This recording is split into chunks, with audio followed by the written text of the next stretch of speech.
నిజంగా వరలక్ష్మీ వ్రతం చేసుకోవాలని తాపత్రయం ఉంటే ఆ రోజు పొద్దున్న చేసేస్తాను అనకు. 4 రోజుల ముందు చదువు. అసలు ఏమేం కావాలి? దీపం, ఒత్తులు, ఆవు నెయ్యి లేదా నువ్వుల నూనె రాయి, ఓ అగ్గిపెట్టి, అగరవత్తులు వెలిగించడానికి పెట్టుకోవడానికి ఏదో ఒక పరికరం, నీరాజన పరికరం, నైవేద్యం అన్ని టిక్కు పెట్టుకో. మీరు ఒక్క మాట జ్ఞాపకం పెట్టుకోండి, పూజ అన్న మాటకు అర్థం ఏమిటో తెలుసా? మీరు పీటల మీద కూర్చున్న తర్వాత పూజ ప్రారంభం కాదు.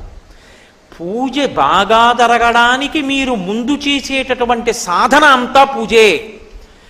పూజ చేసుకోవాలి తొందరగా. అన్నీ స్నానానికి వెళ్ళాను అనుకోండి, స్నానం పూజ ఎందు అంతర్భాగం అవుతుంది. నేను తొందరగా తెమలాలి, అందుకు పేపర్ చదవను అన్నాను అనుకోండి, ఇప్పుడు పేపర్ చదవకపోవడం పూజ ఎందు అంతర్భాగం అవుతుంది. పూజ తర్వాత చేద్దామని పేపర్ చదివాను అనుకోండి, పూజకి భంగం అవుతుంది. అందుకే